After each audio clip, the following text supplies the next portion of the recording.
No longer separated by cosmic cabinets, Brandon and Logan are broadcasting Nintendo stuff live right here from the Break Room Arcade. Hi, Logan. Hi. It's nice to have you here. It feels good to have me here. We're down to Paul because Paul's visiting family in his home. My wife's staring at me from a distance. Yeah, we got a lot of stuff to talk about on today's show. Now that the E3 train is kind of finally slowed down, Nintendo is finally talking about other stuff, including Fire Emblem Three Houses. Yeah, it doesn't feel so to me because we were playing Super Mario Maker 2 earlier, and I was saying over and over again how much I wanted it, and I just don't have the cash money. Like, if you look at my bank account right now, it would be grossly irresponsible to drop $60 on a game. And then, like, I am highly anticipating Fire Emblem Three Houses. So this is just another $60 that I wish I had free just to spend on games, you know? I mean, that said, you've got 3-ish weeks until Fire Emblem comes out, so there's a little bit of a buffer period.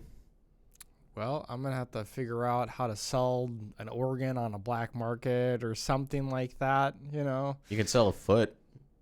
You don't need feet in Fire Emblem, as evidenced by Awakening. Yeah, but I kind of need feet in real life. Well, I don't need them. I guess I could chop one off, but I'd rather have that autonomy.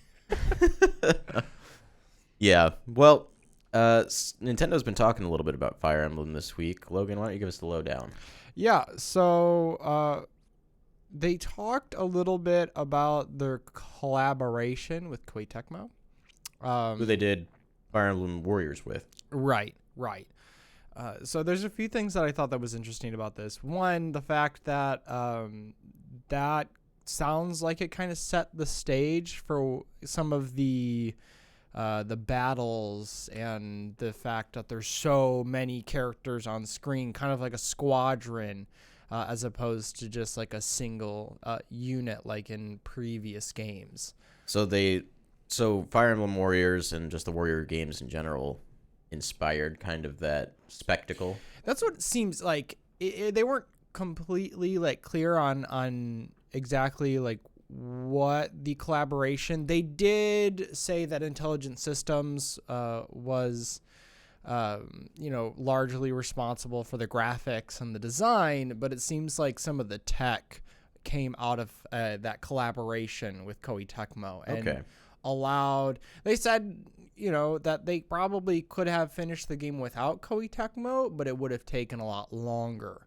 So it was already a fairly long development cycle for this one too. Right. Especially since there's like 3 paths that you can go on. You can play through 3 different paths, in this game. And they're long from the sounds of it. Yeah, they said single playthrough is like 80 hours. So like if you want to play through all 3, it's going to be like over 200 hours. I think Fire Emblem Awakening took me about 25 to 30 hours because it's like 25 chapters and it takes an hour and a half, give or take, for every chapter. 80 hours for a single route, that's crazy to me. And it's not like Fates where you had to buy each route individually. Like, it's the whole game. Yeah, this is kind of what I wanted Fates to be in the first place because, I heard it's like, oh, wow, they're telling all these different stories. But then they're like, oh, yeah, it's not like a function of the game. It's just you have to buy. Behind a paywall. It's buy 3 different games. So again, the fact that they're kind of like, okay, this is all one game. There's 3 different paths. We're, kind of collaborating with Koei Tecmo a little bit on this, and it's going to speed up development. That's always something I've appreciated, especially in the last few years with Nintendo, how it's not so much about building a bigger team, but finding other already existing teams that would be able to, assist in the development. I mean, even with a few titles here and there with Zelda titles and even Animal Crossing New Leaf, like they had Monolith Soft, kind of collaborating on some of the visuals and some of the tech behind that as well. Oh, did they? Mm-hmm. I wasn't aware of that. Yeah. I know they had Monolith Soft working on Breath of the Wild, and yes. I'm assuming they're doing the same for Breath of the Wild too. I would imagine to some degree. Again, like they're already just using the resources that are afforded to them to make these things happen. They already have a bunch of talent, and it's like even in Mario Kart 7 where they had the Donkey Kong track that was new to the game, that was developed by Retro Studios. Yep. Just that one track. So, yeah, Nintendo's no stranger to collaborations these days, and we started seeing that, like, back in the day with, like, Pokemon Conquest, which I forget who the other developer was, but it was a crossover with Nobunaga's Ambition. And it seemed like that was kind of the liftoff point for Nintendo to really start rolling these collaborations in. We had a few with, like, Nintendo and Rare working on Star Fox Adventures. Right. Nintendo and Namco working on Star Fox Assault. Nintendo and Platinum working on Star Fox Zero. What is it with them and Star Fox? Can they just make one alone? I don't know. I mean, maybe eventually they'll get around to it. But I mean, even like Luigi's Mansion 3 isn't like, it's not in-house. It's Next Level Games. Yeah, it's Next Level. Well, it's a partnership. Right. So it's not entirely Next Level Games. It's kind of a collaboration. Right. I'm assuming Nintendo's probably a more supervisory role. But they seem to like be putting more stock and more faith in these other developers. Like, they gave Next Level Games Mario Strikers Charged, Punch-Out, which was a huge success, at least from a critical standpoint. And it's like from that point, oh yeah, we trust you with making pretty much anything. So here's Luigi's Mansion, this thing that we've kind of put in our back pocket for 10 years. See what you can do with it. Yeah.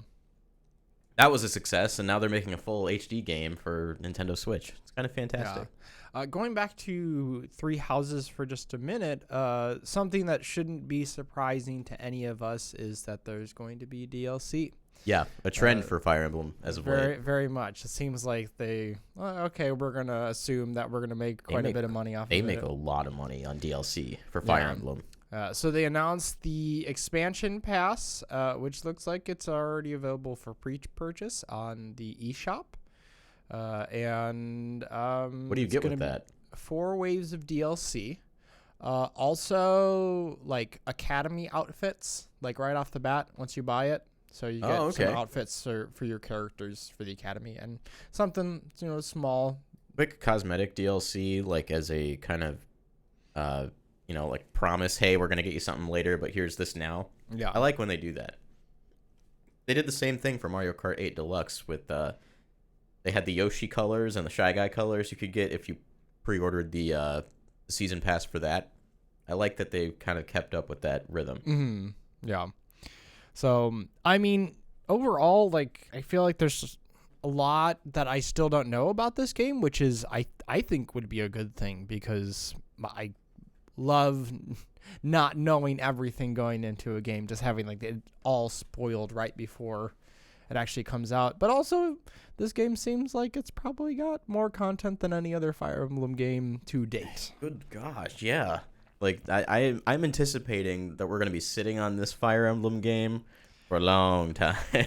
I just hope that I can get it sooner rather than later, because this is... I haven't anticipated a Fire Emblem game like this. Even, like, Awakening. Awakening was... I remember that hype cycle, and it was good, and, it did really well. And then we heard later on, it's like, yeah, that could have been the last Fire Emblem game. And then we're very much here where it seems like they're putting some real resources into this game, especially like 3 different paths, 80 hours for each, path. And we don't even know like how much they're going to differ. They could differ a lot, or they could differ a little, but even then, that's a lot of content. Now, I do want to note, so I've been doing a lot of dreaming in the last, few days. Mm-hmm. I don't know why. Well, I know some of the reasons why. I won't go into it. But I've been doing a lot of dreaming, and I remember distinctly having something that was very reminiscent of, I have to choose like a path. Like, I think my brain is priming me for Fire Emblem. Fire Emblem, yeah. Well, let me ask you, have you even considered like which house you want to be a part of yet? I haven't put too much thought into it, but now that it's like the next game that's coming out, it's kind of here, I kind of made a quick decision like during that first big reveal for Fire Emblem back in February.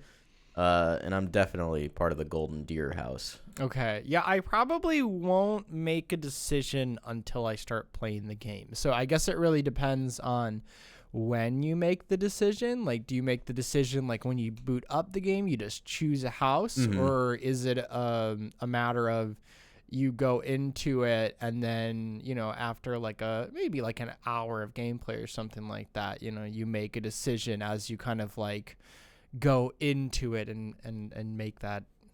I don't know how that's gonna work. I remember with Fates, it was like 5 chapters before you were given the choice. So, like, that's roughly maybe 4 or 5 hours of gameplay. Mm-hmm. I hope it wouldn't come that late in, but at least a couple hours to get to know everybody and kind of, use that information to help, foster a choice. Yeah. So just kind of having a little bit of time to sit with the world and the personalities that exist within that world and helping, develop that decision, as opposed to something like Final Fantasy 14, where I was like, oh, there's the really cute race. I'm going to be the Lalafell because they're little and that's fun, So yeah, my reason for Golden Deer was kind of superficial because I like Claude. I like the way he looks, and that was it. I was like, "Yep, that's my that's my house." That's enough, And then again, like, there's the opportunity. Like, if you want to take that time, you can just play through all of them. Yeah. So I would hope that I'd enjoy the game enough to want to do that. Yeah, I will most likely be very stubborn and play on classic mode, and I'll just do my best and hopefully not restart too many encounters. I mean, you could even like. If you do your first run in casual, then you can do your next run. If you plan on playing all 3 routes, you can do that one on traditional. Right. And then you could do another run after that that's traditional hard. Right. No, that makes sense, but I probably won't. Are you traditional? I'll just probably go traditional. Maybe not hard. I'm not looking for or that. Classic, rather. Classic, yeah. I'm not looking for like an uber difficult experience, but I'm kind of a purist, Mm-hmm. And so you're a purist, as in you're going to restart your game every time a character dies. Yeah. So what they really should do is they should offer like a discounted like version of the game that doesn't include easy mode for like the real like. And if you want to gain access to it, you pay the difference, So maybe I pay $50. And then if I ever want the easy mode, I pay an extra $10. Wow. There is a special edition for Fire Emblem Three Houses, I think, that comes with an art book. I'm a sucker for art books. Yeah, I would imagine so. I think I've probably seen it. It's been floating around there. I mean, there's so many special editions. Like, there's that special edition for Daemon X Machina. With the cool, like, actual mech figure. I was like, what is the word? I almost never do it because, like, it's, for me, like it's nice having, like, a lot of the stuff that's around here, but I'm just not that kind of person, right? Yeah, no, and that totally makes sense. Like, a lot of this is honestly just clutter, but, like, things that I like are big statues, like the Sonic figure and the Zelda books. Those aren't special editions, but, stuff that I can actually read and digest. Yeah. Rather than, something tiny like this Pac-Man arcade candy thing. Yeah. Like, I don't need that, but I'd love to have a book because I just like having those on my shelf. I can bring them out and I can read them. Oh, yeah. This helps me get invested in the world. For sure. Also, talking about other collaborations that Nintendo loves to do, talking about how Rare and Nintendo have been working together for quite some time before the reveal of Banjo and Kazooie as characters in Smash Bros. Yeah, so I'm not entirely surprised by this, but it does make me happy to know that this was a long process. According to Sakurai, it was easy to get Banjo-Kazooie. In fact, he said it was harder to get Hero from Dragon Quest. That being Square Enix, it's not entirely surprising, but given the circumstances of Banjo being a Microsoft property, it's like, wow. The fact that it was easier for him to get something from the competition than two of the big three. Yeah, like, wow. And I think it was also revealed that the character designer for Banjo-Kazooie for Super Smash Bros. Ultimate was one of the people who worked on Diddy Kong Racing. Okay. So, it's pure Rare goodness, that went into the creation of this character. Yeah, I mean, the design looks really true to form, true to classic. Not the nuts and bolts design, which I hate. not to say anything about the game, but man. Yeah, just that very blocky. I hate the edgy, blocky shape. yeah, it's weird. Mm. It does make me wonder, like, if obviously Banjo is a huge property still to this day. Like, He's got a staying power, yeah. Yeah, very much so. So I wonder if like Rare has something in the background. Is the Banjo 3E ever going to be on its way? If I'm going to be perfectly honest with you, I think yes. I think Banjo-Kazooie being in Smash was not necessarily entirely about Banjo-Kazooie being in Smash. Mm-hmm. This is an advertisement for the game they're going to announce either next year or the year after. Yeah. And it will launch probably on Xbox and Nintendo Switch, and be a collaborative effort between Rare and some other company. Right. Maybe even Rare and Playtonic Games. Wouldn't that be something? That would be a mind poop. I mean, like, they got Grant Kirkhope to do the Spiral Mountain theme for the Smash Ultimate stage, and he's technically a member of Playtonic. Right. So it's not as if they aren't already, like, cross-collaborating. I would just love to see a lot of those old team members be able to come back and work together with a new team to make a new Banjo. Yeah, free up the IPs.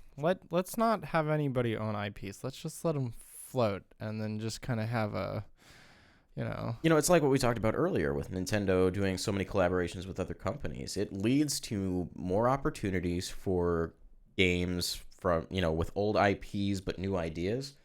Like Mario and Rabbids Kingdom Battle. That was Nintendo and Ubisoft, and we would have never gotten that game from Nintendo themselves or Ubisoft themselves, but they came together and made something brand new that was awesome.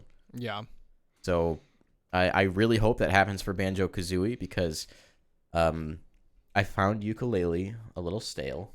A lot of people know that I wasn't too keen on that game. That seems to be a pretty popular opinion for Yooka-Laylee, and it's not because I wanted to dislike it. I really wanted to like Yooka-Laylee, but I'm wondering if a lot of the team being, old founding members of Rare, if that had something to do with the game being too samey. Right. So if we get some new blood in there in collaboration with the original folks, I think we can get something new and pure. Right. And that's even a question I have about, like, if there is another Banjo game in the works, because, again, like, that formula has been remixed and retried, and, 3D platforming definitely isn't as ubiquitous as it once was. No. And that's because, like, how much was there to do with that formula? And certainly there's more to do, and certainly there's more games that are 3D and have platforming elements that, certainly, came from that era but have been refined and aren't quite as, hey, make sure you hit all the platforms, and, it's a little more streamlined in certain ways, like Uncharted even. I think Nintendo recognized the kind of desert that 3D platforming is right now when they were making Super Mario Odyssey. And I think Super Mario Odyssey is going to be a big catalyst for a resurgence of 3D platformers, but with a lot more variety and uniqueness, like New Super Lucky's Tale. Mm-hmm. The game needs a little bit more polish on Switch, but outside of that, it was just pure 3D platforming bliss. Yeah. Something we haven't had in a long time. And something to notice that Super Lucky's Tale launched on Oculus, right? Mm-hmm. So you even had, with that 3D platforming, an actual, like, 3D, visual to go with that, which, I mean, if you play some of the old games, unless you're really, good at it and you've been well adjusted to it, like, sometimes having it just on a 2D screen can be really limiting. So having that 3D depth to it probably made some of that platforming a lot easier. For sure. I know, like, with Super Mario 64, that was a concern for the development team, which is why they designed it so that Mario's shadow was always underneath him, regardless of where he was. So you could use his shadow kind of as a guide to say, okay, I'm over the platform, I can let him come back down now. Right. But yeah, I think there are more ways to combat that kind of issue now, like you said, with 3D, and even without 3D. we have more free range and camera control. Yeah, depth of field and all those kind of things. I think 3D platformers could do a lot better now than they could back in what we might call the golden age of 3D platformers. Right. But the other question is, like, how do you make them more than just collectathons? How do you make them more than, what they were? Obviously, Super Mario Odyssey, like, was a breath of fresh air, but you can't just be Super Mario Odyssey. You just can't. Well, I mean, Mario has also done that too, where he's done the collectathon. We did the collectathon again with Super Mario Odyssey. Not nearly like to the level like Donkey Kong 64. But think of Super Mario Galaxy. That is a 3D platformer that's entirely based on cool level design and obstacle courses. The stars in that game weren't really for collecting. That was just your end goal. Right. And I know I'm probably going to get, blasted for this, but I kind of like that more.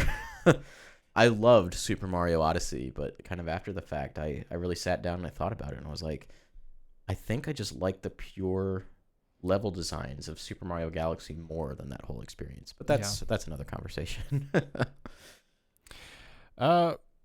Moving on from that, we do have some more generic Nintendo news to talk about. Let's do it. So, talking about the Nintendo Switch Online service and the amount of subs that they are currently at. They just passed 10 million subs. I don't know if this is necessarily like a combination of like family subs, so does that count as one, or however many people are involved in it? I can't remember how they did it. The last time we hit a milestone, I think the last time they reported a milestone was 5 million. Mm-hmm. And they clarified it there. I just can't remember which way it was, whether it was, a family membership counting as one membership or 8. Right. I can't remember. I would assume it would be every membership involved because they're technically all subscribed. Right. And that's another way to kind of, boost the number. Yeah. I'm just going to assume that's the way it is because, we're in a group of 7 or 8 in our family subscription, but I would consider myself a sole subscriber despite that. Right. I would imagine that's how they were measuring it. How many people on their account have access to online services. Ultimately, that's the most important question. Right. Because, I mean, whether you're paying for it or not, it's the idea that, okay, there's a large chunk of people who are actively playing online. Yeah. And using these services that are being paid for one way or another. And that's a good thing because I like having access to online. I mean, I'm watching you playing Super Mario Maker 2 online versus. Love it. So much fun. Yeah. So. And that's, you kind of bring up something that I wanted to talk about too, along with the Nintendo Switch Online subscriptions. And this is something I mentioned during Nintendo's E3, and that's that a lot of their games featured during this year's E3, first party or not, featured multiplayer. Multiplayer that I would assume requires a Nintendo Switch Online subscription.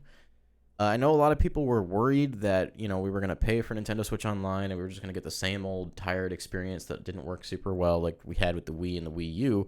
And while some of that does remain true, I think because that we have a subscription service, it is kind of motivating Nintendo to put online in more of their games, in games I wouldn't expect to have online in, like Super Mario Maker 2, like Luigi's Mansion 3. And we see that happening more and more often now. So I think ultimately having more people subscribe to Nintendo Switch Online is just going to give us more games that have online. Yeah, it's going to be certainly more motivation, for Nintendo is just to be like, hey, how do we incorporate this? How do we make it interesting? Because, again, not every game necessarily needs online, but where it does exist, it's, appreciated. So having it for, more options on Super Mario Maker 2. I guess I should also mention that in the case of Super Mario Maker 2, you can't even access Course World, the entire menu, if you don't have an online subscription. You can't access Course World. You can't even open the menu. It'll boot you out. I've tried. Oh. I think it will allow you to open the menu But you can't like go to your maker profile or anything like that. Then it will boot you out because obviously you need to be able to access local, for local wireless play. Right. But yeah, it walls you off from the whole thing. Oh, yeah. So I mean that's just part of the thing, right? So you have to make that purchase if you're gonna get that, especially for something like Super Mario Maker 2. Mm-hmm. Obviously, there's that first there's that story mode, which I've been playing through a little bit, and it's a lot of fun. It's delightful, actually. But if you really want access to that wealth of creativity, you're gonna have to dish out a little bit extra cash, which doesn't have to be that bad, especially if you find a group of people to go in on a family sub. The paywall is not the worst thing in the world. I think people are expecting better online features and more reliable connections, given the fact that we're paying for it in the first place. And I agree. But at the same time, like we between like the 8 of us, we spend like a little over $4 a year. A year. A year. That's like pennies on the dollar a month. Yeah. I can't really be that mad. Yeah. Other than the fact that they didn't put full online boards in Super Mario Party. Yeah. We got some words about that. Come on, Nintendo. Super Mario Party 2. Please, let that be the one. Super Mario Maker 1 didn't have online multiplayer, but 2 did. Mm-hmm. Excuse me. Me getting angry about online makes me burp.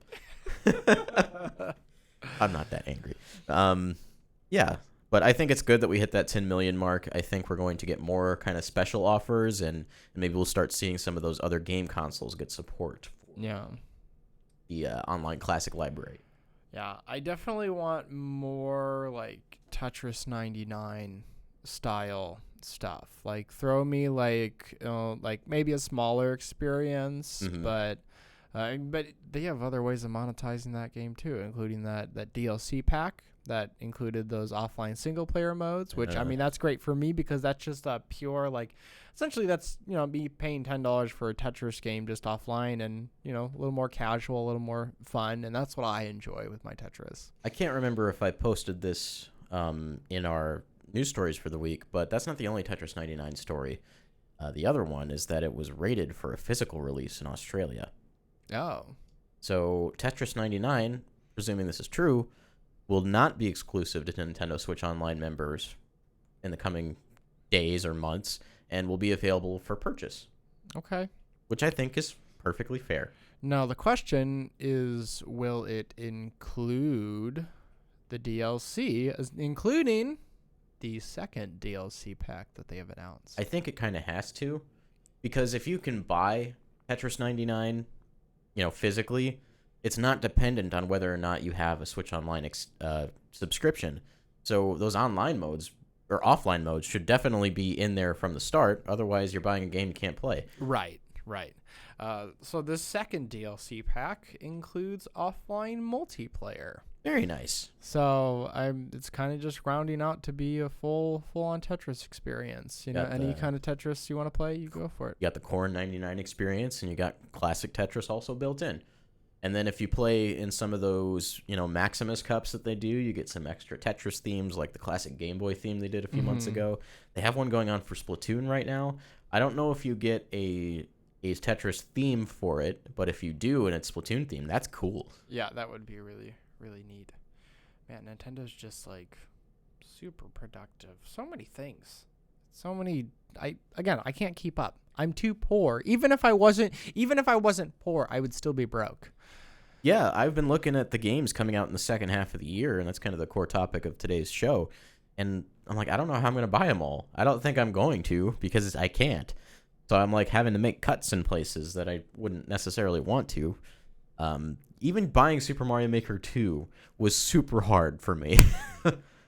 But I wanted it really bad. Yeah. Talking about another thing that's coming out here in a few days that's not on the Switch. That would be Dr. Mario World. Aha, yes. So this has been kind of an interesting game. Dr. Dr. Mario World is a full-on Dr. Mario experience that focuses more on multiplayer and multiplayer versus. And it's coming to iOS and Android next week or the week after? Next week. Next week. Yeah, July 10th. So we're 3 days away. Oh, okay. So it's available for free. I don't even think there's really that much in-game monetization. I think it's just kind of mostly a free mobile game. But basically, they take the Dr. Mario concept and they look at the board and they flip the board upside down. So the viruses are at the top of the bottle and you enter the pills from the bottom. So that way, when you're holding your phone, your thumb is naturally at the bottom of the screen so you can tap it and drag up. It's a really good idea. It just makes it, more suitable to smartphones. Right. The other cool thing is that Dr. Mario isn't the only character in the game. There's Dr. Luigi, Dr. Peach, not Nurse Peach, Dr. Peach. That's progressive. Dr. Bowser. I think Dr. Toad, Dr. Bowser Jr., just a whole bunch of characters in there that have special abilities that will do certain things in multiplayer matches. I think it's just a really cool idea. They haven't really expanded the Dr. Mario idea since Dr. Luigi. And the only thing that did was add an extra pill that goes sideways.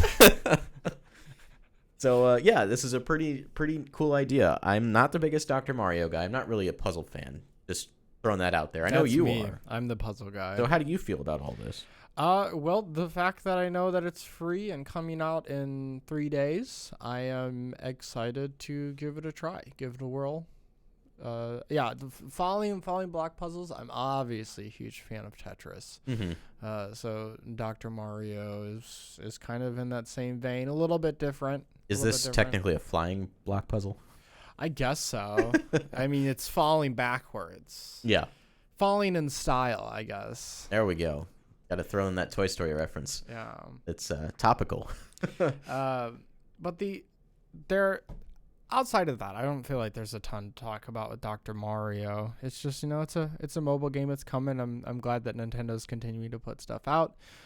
Looking forward to things like Mario Kart Tour as well. I'm a little surprised that Dr. Mario World ended up coming out before Mario Kart Tour. Because I think Mario Kart Tour was announced beforehand. Yeah. Then Dr. Mario World just kind of swooped in. It's also a smaller experience, though. True, but it is built around the idea of multiplayer, which I assume Mario Kart Tour would be as well, even though those who beta tested it realized they were not playing multiplayer the entire time. Right. Yeah, lots of questions left on that one. But I think the most important thing about this is that getting on iOS, getting on Android, having Mario on the face of an app that's free is just good for Nintendo. It's exposure. They need to get people familiar with the character. Yeah. I mean, we already know that at one point in time, Mario was a more recognizable face than Mickey Mouse, and they probably want to try and get back up to that point again. Yeah. I assume that's not the case these days. Yeah, I think probably more so now, especially with the success of the Switch and, some of these other mobile apps coming out. And obviously, here pretty soon, we're going to be getting a Mario movie as well. Yeah. Never forget. Super Nintendo World's going to open in Japan next year. Yeah. So they're really pushing Mario again. There are other things that won't be coming out this year. And that's talking about Breath of the Wild 2, which probably won't be called Breath of the Wild 2. No, it will probably just have a new name. Yeah. Though it might... I wouldn't be surprised if it's like Breath of the Blank or Blank of the Wild. Just like replacing one of those words with something new. Death of the Wild. Yeah, it could be that. They're talking about how it's going to be darker. I think it's going to be called Breath of the King because King Ganondorf's coming back to life, so he's breathing again. Yeah.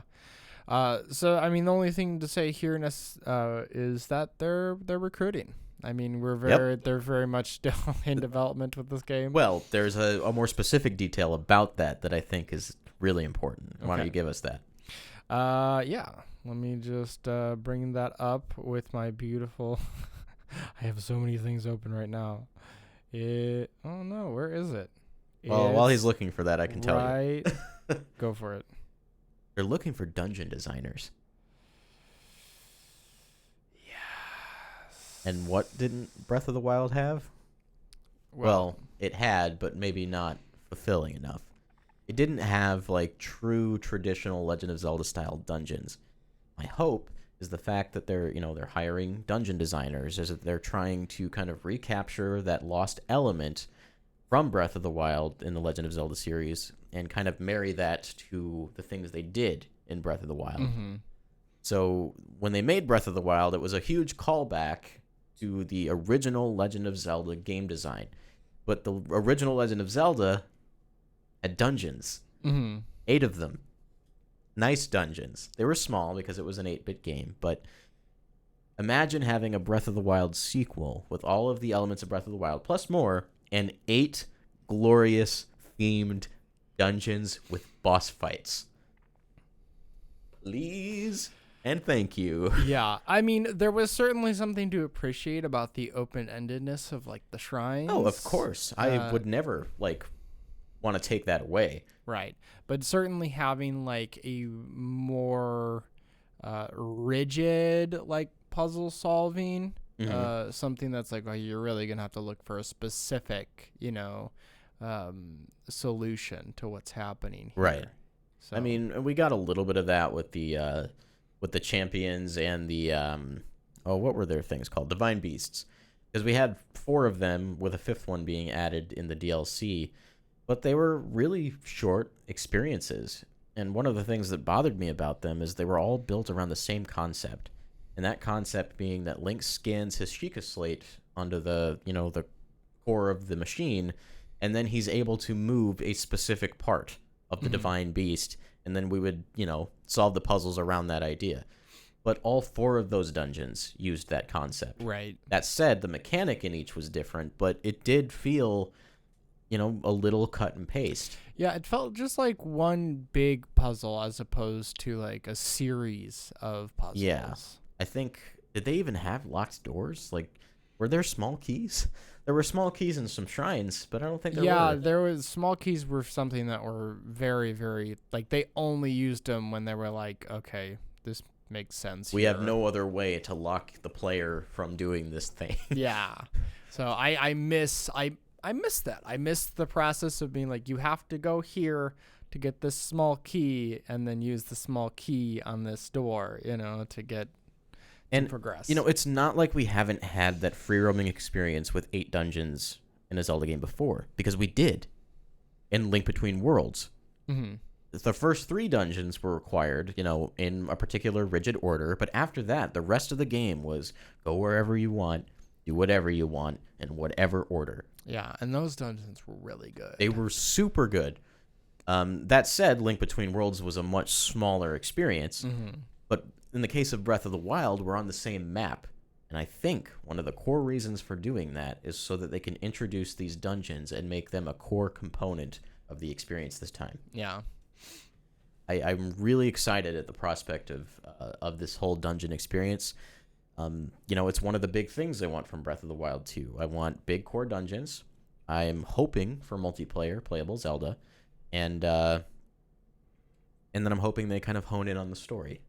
Yeah, I think in addition to that, for me, is I'd love to have a even more robust like combat system. Oh yes, please, because Link didn't have a lot of battle mechanics, at least in the main combo. Like he just swings his sword around like 3 or 4 times, Right. and it doesn't ever change. Yeah, I'd love something like smoother and more mature. Like again, like talking about Zelda combat, I just go back to how smooth something like Wind Waker felt. Wind Waker was so good at making combat feel good, Yeah. which is something Breath of the Wild lacks in a little bit. From a tactical standpoint, the things you can do in Breath of the Wild against enemies is great. Like you can hide up on top of a mountain and snipe with arrows and get headshots. That's cool. Pushing boulders down mountains, throwing bombs, shooting them in midair. Right. But yeah, just that core sword to sword kind of gameplay, we need a little bit more there. Yeah, definitely. Like, Twilight Princess had the unlockable moves that Link could get throughout the game. Let's just do that. That would be enough for me, honestly. Just expanding upon what's happening, just adding different combos and Guess what other Zelda game did that? Zelda 2, of all games, had different sword techniques you could learn. That was on the NES. Maybe this will be in some ways, the Zelda 2 to Zelda 1. Oh, so it'll be a side scroller. Oh, yes, that's exactly what we want. Yeah, forget about the open 3D world. Just make it a side scroller.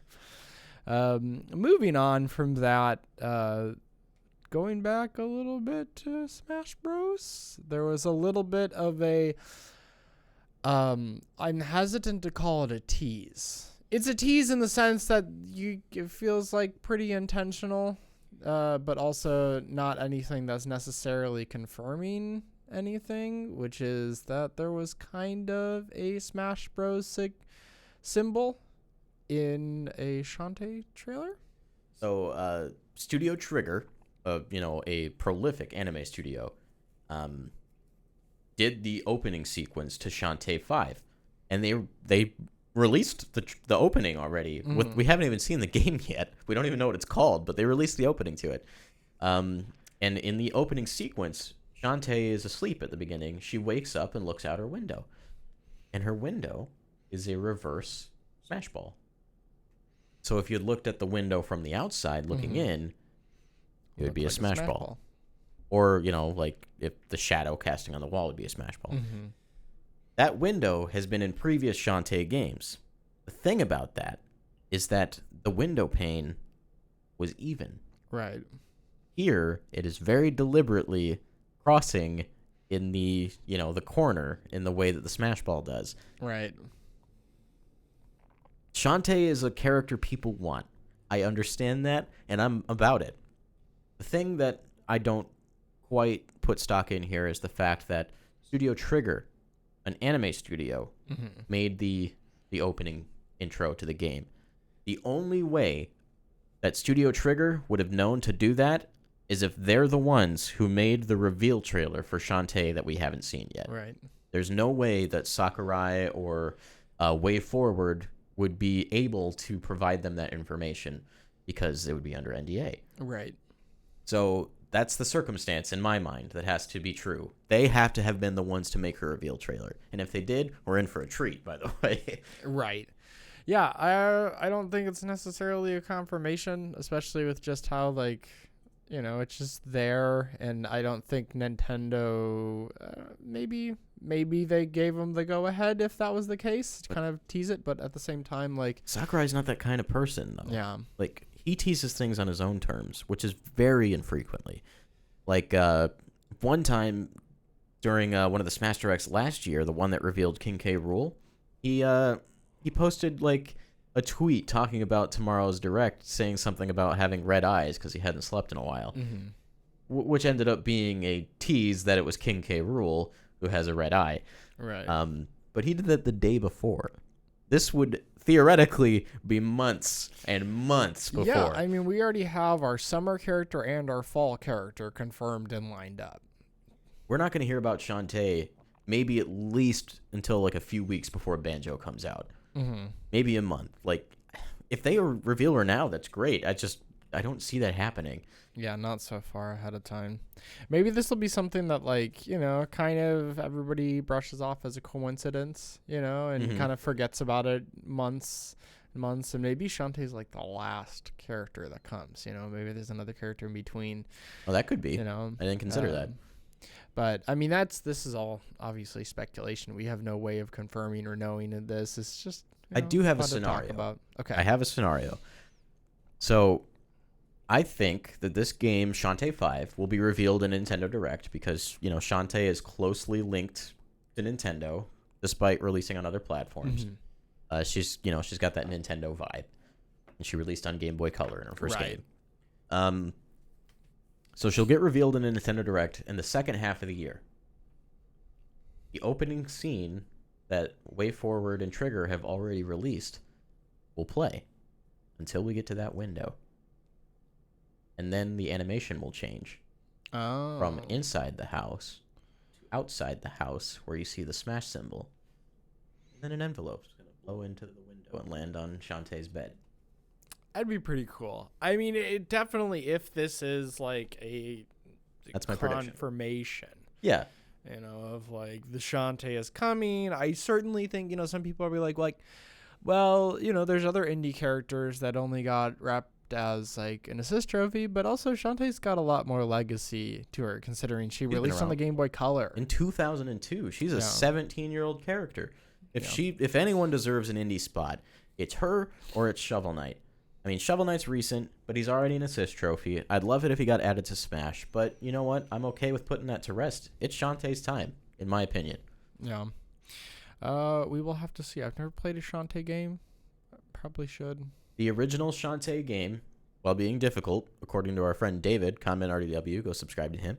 The original game's pretty hard, but it is available on the 3DS eShop if you want. Okay. Well, I have a 3DS. So. I've played Shantae and the Pirate's Curse on Wii U, and I really liked it.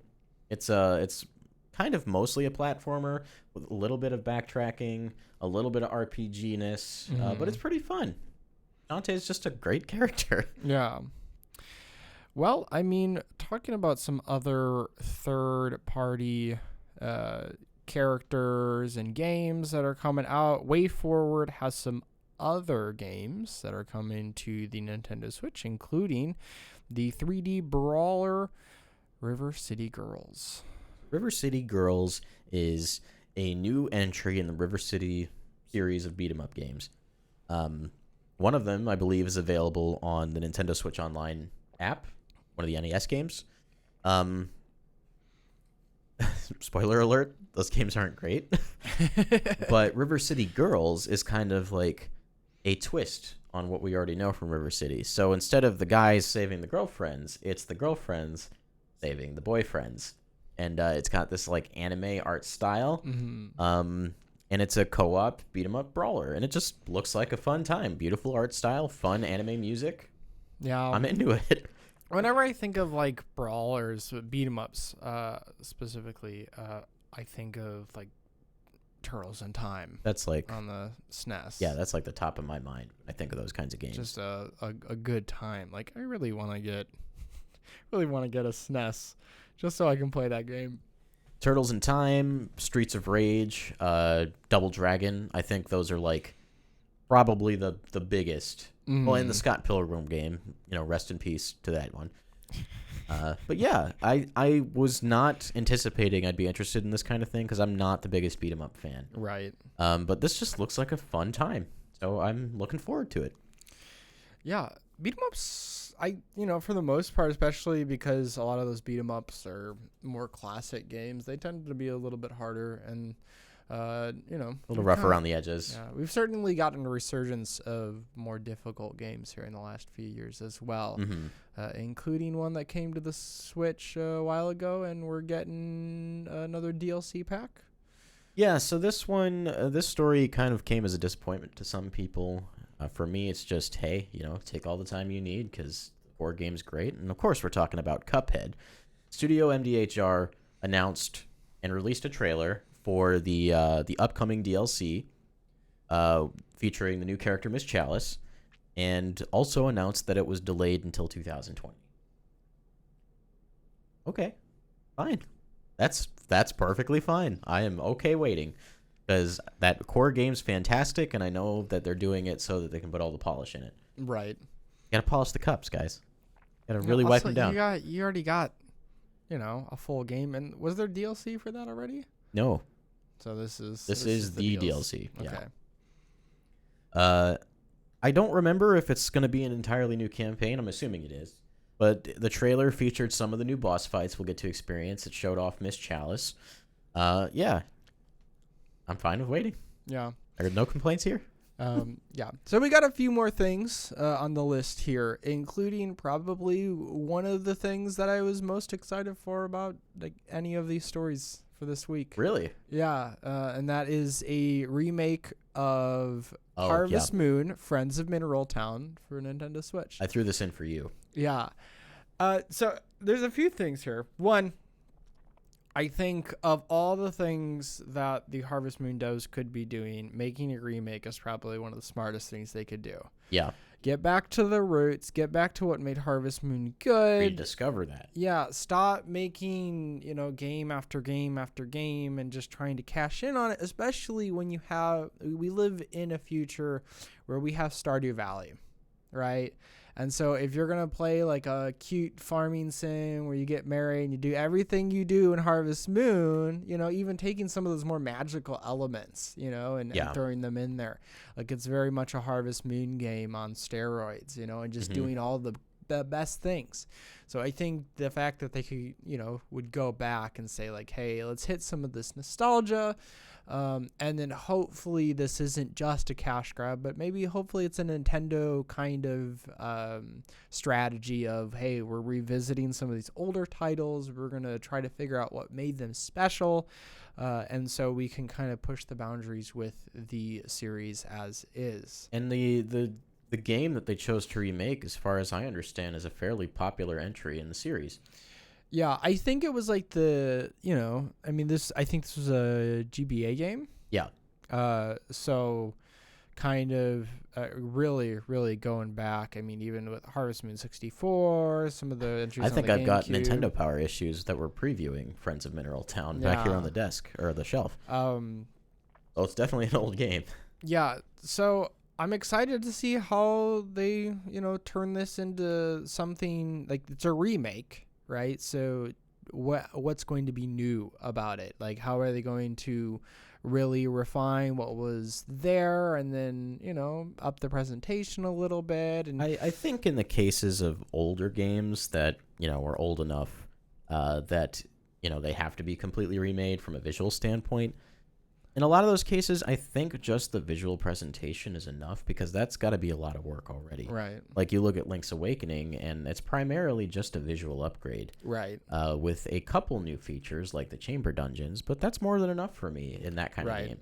Like if we're talking like Super Mario Galaxy, and they remade that game, you know, that's recent enough that I would hope that there'd be something new, because I don't think that the visual presentation would be as big of a jump.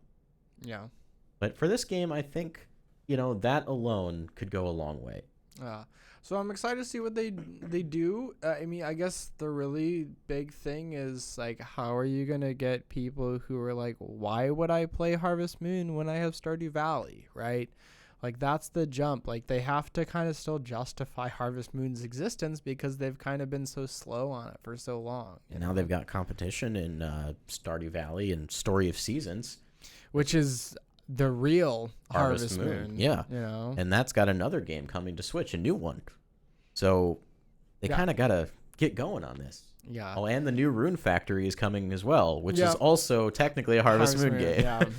So lots of work to be done. Yeah. I mean, honestly, like I follow Story of Seasons much more closely than I do Harvest Moon. And I'm not even a Harvest Moon fan, and I follow Story of Seasons just because I want to see what, you know, the devs are really doing. Right, especially if they're putting it on the Switch now, because the first two Story of Seasons were 3DS games. Yeah, 3DS games, and they didn't run super well. No, I mean, but none of the Harvest Moon games ever have run super well. At least not in the last few years, right?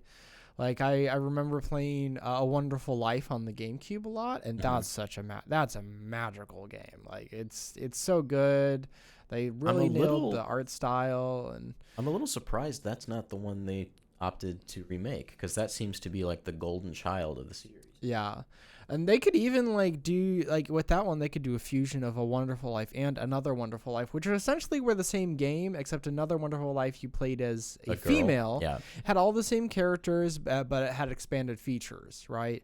So maybe they just do, you know, Another A Wonderful Life, and then just combine the fact that you can choose male or female, and then even expand a little bit on that. So it's A Wonderful Life and Another Wonderful Life are the names of those games, right? Yeah. Well, no, it's just Harvest Moon, A Wonderful Life, and then the sequel with the female, Another Wonderful Life. So you could just call it Harvest Moon, It's Another Wonderful Life. Something like that. And Yet Another Wonderful Life. But again, but even then, I can go on the PSN store and I can purchase A Wonderful Life for $15. A port, I'm assuming? Yeah, just a port. But that's where we're up again. It's against Stardew Valley, all this nostalgia that I still have access to, and then, you know, a remake of an old game. So, you know, what are they going to do to get me to pay, you know, the entry point and then actually play through this game? Work with another developer, reinvent but also reestablish. Yeah. It's what Nintendo does, and it's working. So I'd like to see some third parties try it too. Yeah. So I'm sure it's probably a little harder as a third-party developer to team up with another third-party developer. 'Cause I imagine there's a little bit of a gray area there, because like in the case of Nintendo, they're a first-party publisher, first-party developer, and they're a console maker. Mm. So when they team up with a third party, it is to then reinforce the console. Right. Between two third-party developers, they're basically competing. Right. Yeah. So that's just about it. Other than that, talking about a little bit of rhythm games with this new Hatsune Miku. It seems like a compilation. Hatsune Miku Project Diva Mega 39 is a new entry that features many of the old songs. I think maybe all of them. It has over 100 songs. I think 10 of them are new. And this game is exclusive to Switch. Oh, okay. So another Project Diva game is out on PlayStation 4 right now, and they're also offering the new songs that are coming to Mega 39 to the PS4 version as payable DLC. Okay. But this game is technically exclusive to Switch. Mm-hmm. I believe there was a Project Diva game on 3DS. Correct me if I'm wrong, if you know. But this is new for the system right now. Yeah. So Hatsune Miku Project Diva Mega 39 is a rhythm game. I've never played these games before, but I am a fan of rhythm games. And I'm also a fan of Vocaloids. Not like an Uber fan, but I like listening to the music, so I'll probably pick this up. Yeah, I mean, I've watched some gameplay of Hatsune Miku before, and they look fine enough. I would actually be really interested in like a VR entry at some point of Hatsune Miku. I'm surprised there's not a VR Hatsune Miku game already. That seems Well, like a market for it. I mean, if you mod Beat Saber, you can make your avatar Hatsune Miku, so it's almost as good. That makes sense. If not better, because it's Beat Saber. Yeah. You could probably make her pigtails the blades instead. With enough modding, Yeah. probably. Yeah, so I know a friend of the show, Blake the Nerd, was really looking forward to Hatsune Miku making her way to Nintendo Switch, and I saw the announcement, and I was like, well, Blake's probably happy, and then I saw the tweets afterwards, and I was like, yep, there he is. So yeah, I'm happy for the Miku fans. I'm happy for rhythm game fans. I'll give this a shot if the price is right. Or if it ends up on sale at some point, I'll probably pick it up. Yeah. Because, those out there who are fans of the show know that I love Taiko Drum Master, so, I'm definitely down to play more rhythm games. Yeah, I think the Switch definitely needs some more rhythm games. Especially like I remember, I never bought it. I should get there was that Game Freak developed Harmonite? Harmonite, yeah. And that one had just the right amount of style, and it was really, really enjoyable. They released a demo on 3DS, and one of the songs was the Pokemon bicycle theme, and it's so good. I would love them to either port that to Switch or make a new game. Yeah. 'Cause 3DS had a lot of great, really unique mechanically rhythm games. There was Theater Rhythm Final Fantasy. I think there's also Theater Rhythm Dragon Quest. There was this other one, Rhythm Thief, that also had a demo, and I played that, and I thought that was a ton of fun too. There's also Taiko games available for 3DS. 3DS was a treasure trove. Rhythm Heaven Mega Mix, loved that one. Let's get more rhythm games on Switch. Yes, please. Make a new Rhythm Heaven. Please. I love those games. Rhythm Heaven's so good. Anything else on the docket? No, man, we're out. I can't honestly think of anything else. I'm very much, in the mindset of let's get some Fire Emblem going on. I mean, it's on the 26th, so we're 19 days away. Mm-hmm. A little over 2 weeks. It's weird, man, because we've known about this game for so long. This is one of the very first NX games we heard about, because I don't even think we knew it was a Switch by then.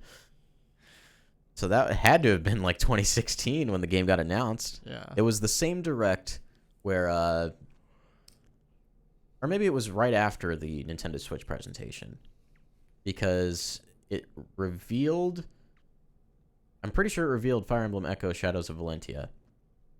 and I think that came out before the Switch did. Mm-hmm. I mean, regardless, it's been a long time. Yeah.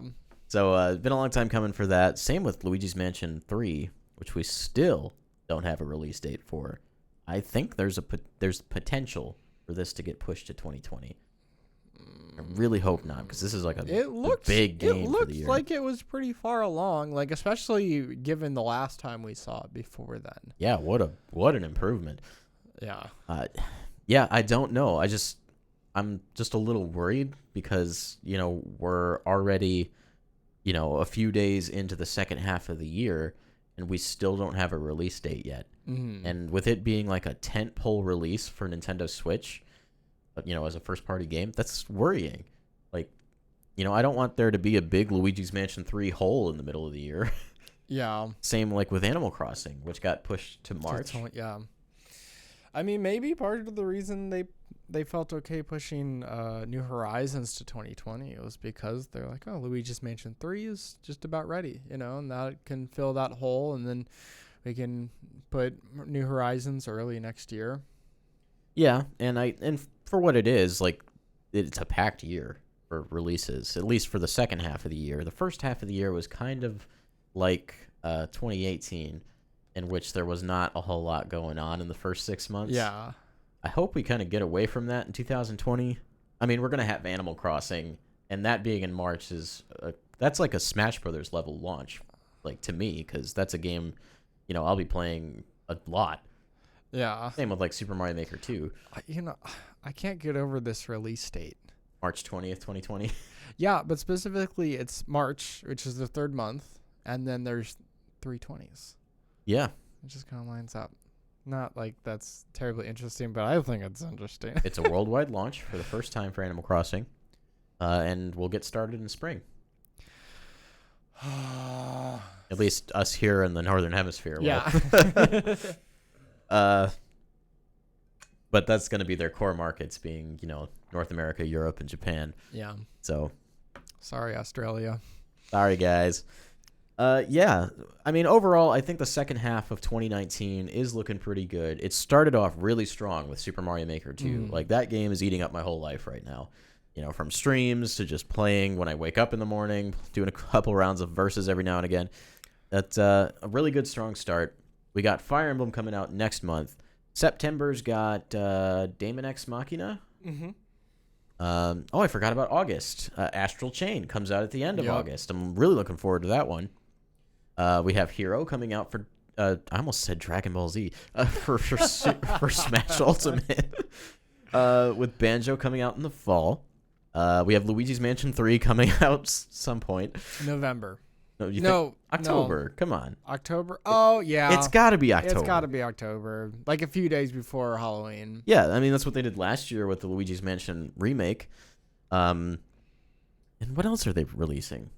Oh, we got November and December. We got Pokemon Sword and Shield. Right. And that's a big one. And then we got Link's Awakening. Which is also September 20th. Oh, okay. I think Daemon X Machina is like a week or two before The Legend of Zelda.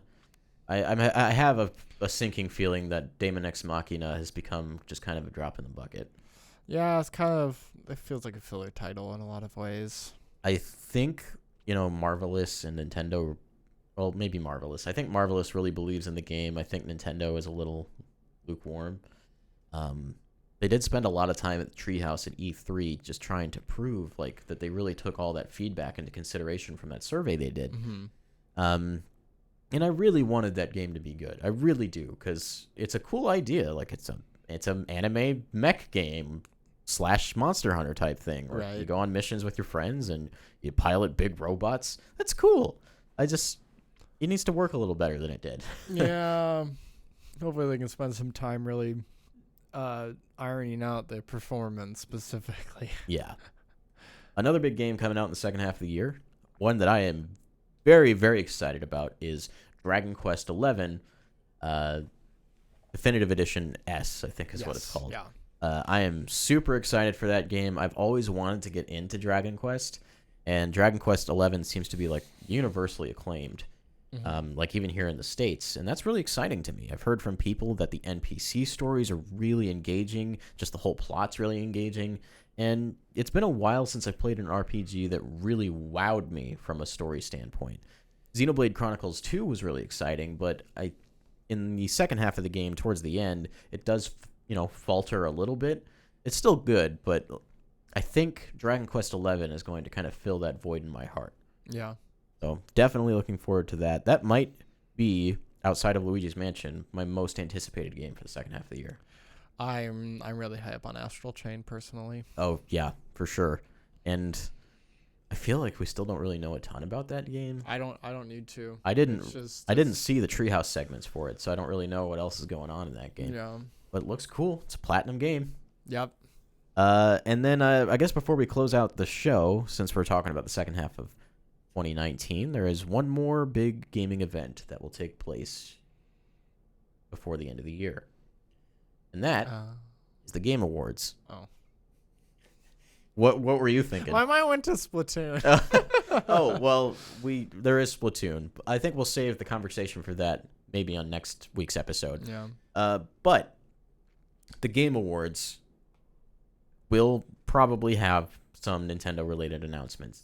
And just because we have a little bit of a peer into 2020, I just kind of wanted to spend a few minutes maybe speculating on what we might see.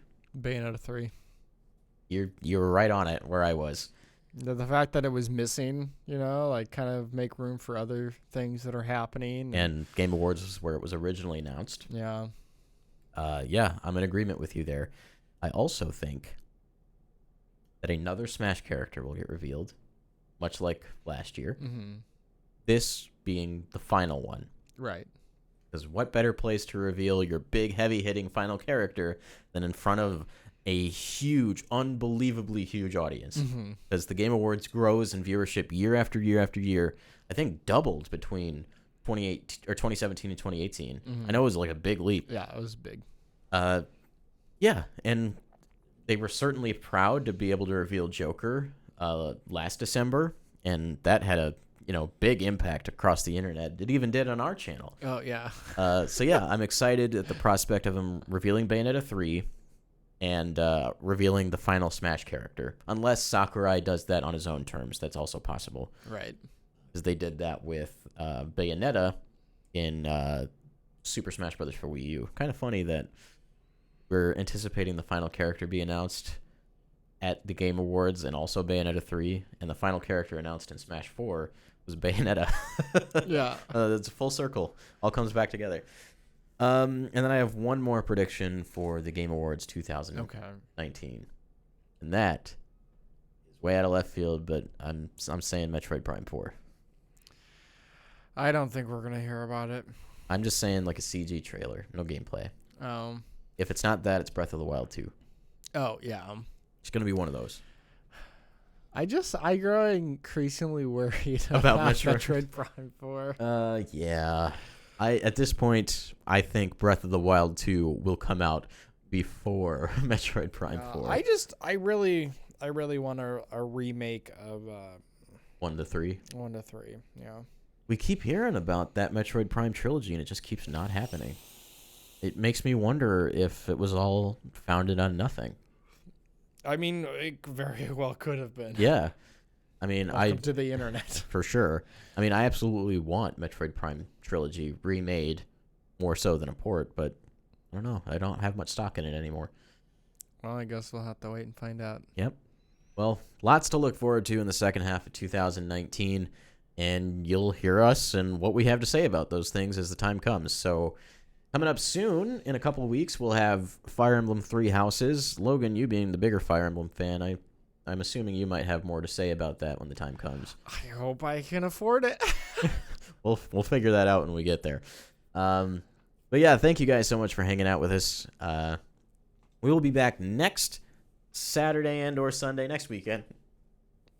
Probably Saturday. Not in person on the next episode, unfortunately.